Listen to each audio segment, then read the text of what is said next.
Welcome to The Explainer. Now, forget high level trade deals and historical handshakes for just a second. Today, we are deconstructing what has got to be the most ridiculous, suspenseful, and honestly hilariously petty diplomatic standoff of 2026. We are talking about an international incident that centered entirely around, wait for it, a literal garbage can. So let's just dive right into the scene, okay? Picture this. It's the tail end of a highly choreographed 2-day state visit in Beijing. You've got Air Force One gleaming in the background, a pristine red carpet rolled out, and right there, literally at the foot of the aircraft stairs, a trash bin, just overflowing with souvenirs. The burning question we're answering today is, why on earth did the U.S. delegation order all their Chinese gifts and gadgets to be thrown away right in front of their hosts? I mean, couldn't they have just shoved them into a duffel bag and quietly tossed them out over the Pacific? Why this incredibly petty, super cheeky, and overwhelmingly public flex? Section 1. The Tarmac Trash Can. To understand this totally absurd climax, we really have to look closely at the quote-unquote crime scene at the foot of the presidential plane. Now, we aren't talking about million-dollar Ming vases being tossed here. The stuff collected by White House staff and unceremoniously dumped included temporary burner phones, cheap commemorative lapel pins, Chinese-issued press credentials, and souvenir bags. The strict, unyielding order was this: absolutely nothing of Chinese origin gets on that plane. It was total, unapologetic espionage paranoia. And honestly, this perfectly illustrates the hilarious hypocrisy of the entire trip. On one hand, you have this highly choreographed public diplomacy, right? Big smiles, warm handshakes, lovely strolls through beautiful gardens. But behind the scenes, a hyper-paranoid spy thriller. Personal devices were locked away in signal-blocking Faraday bags, burner phones were immediately destined for the trash, and literally everyone was side-eyeing a plastic lapel pin like it was a loaded weapon. Section 2. The Art of Giving Face. Now, to truly appreciate the sheer insult of throwing away gifts in broad daylight, we have to rewind a bit and talk about mianzi, or face. In Chinese culture, face refers to a person's dignity, prestige, and social standing. It's a massive fundamental pillar of Chinese interpersonal relationships and diplomatic etiquette. And giving gifts, well, that's a huge part of giving face.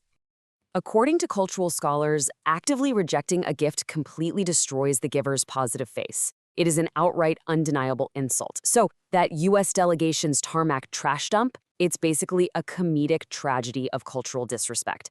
Think of it like the diplomatic equivalent of your grandmother knitting you a sweater and you immediately using it to wipe the mud off your shoes while making direct, unblinking eye contact with her. It's that brutal.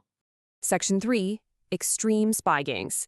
But here is the kicker, you guys. The U.S. delegation frankly did not care about face. They were way too busy playing a high-stakes, deeply paranoid game of spy versus spy. I mean, no personal laptops or smartphones were allowed out of the U.S. They only used clean burner phones that had to be destroyed. Hotel Wi-Fi, treated like radioactive lava, absolutely forbidden.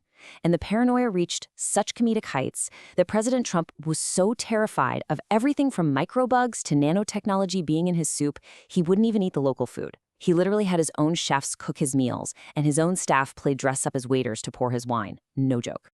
Section 4. The Temple of Heaven's Standoff. Because listen, it wasn't all just passive-aggressive trash dumping. Things actually got physical. During a visit to the Temple of Heaven, Chinese security refused to let an armed Secret Service agent enter. And this escalated into a very tense standoff over guns. Meanwhile, the U.S. press pool was literally herded into a side room and the lights were turned off. Seriously, like a bad horror movie. Later on, Chinese officials actually formed a human wall to block American journalists from rejoining the presidential motorcade. It was pure chaos. And it's made even funnier by the fact that a Hollywood director who was there scouting locations for the movie Rush Hour 4 captured the mayhem on camera. I mean, you literally cannot write this stuff. Section 5. Why not hide it? So let's return to our central mystery here. Why throw the gifts away in broad daylight instead of just, smiling, taking the souvenirs, and sneaking them into a DC incinerator later? Well, first, a really crucial clarification to separate fact from internet rumor. The Americans didn't toss official, expensive diplomatic artwork. Those pieces were carefully logged and packed up safely. They only tossed the temporary junk, the lanyards, the press kits, the cheap souvenir pins. Why? Because U.S. intelligence was operating on the highly sarcastic yet terrifyingly probable assumption that these cheap trinkets were absolutely loaded with tracking chips.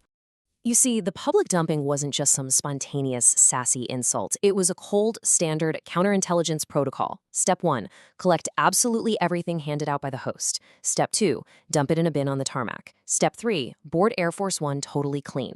The presidential aircraft is a flying command center, right? So to the Secret Service, a cheap plastic souvenir pin from a rival nation is practically a Trojan horse. You absolutely do not let it on the plane, period. You dump it right there on the concrete.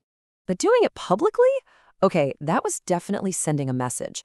President Trump practically admitted to the mutual espionage on this trip, straight up telling reporters, what they do, we do too. We spy like hell on them too. This very visible, incredibly cheeky trash dump was a deliberate signal. It was the physical manifestation of a zero-trust relationship. It was America's way of standing there and saying, hey, thanks for the lovely tea, but we know you're listening, and we really want you to watch us throw your microphones right into the garbage. Which leaves us with this final, slightly terrifying, but mostly amusing thought. If the leaders of the free world can't even accept a simple welcome lanyard without fearing it's secretly broadcasting their heart rate to a foreign intelligence agency, what on earth is the future of diplomacy? Are we destined for a world where leaders just meet in lead-lined bunkers and communicate strictly through carrier pigeons? It for sure makes you wonder. Thanks so much for joining me for this explainer, and hey, remember to always check your souvenir lanyards for listening devices.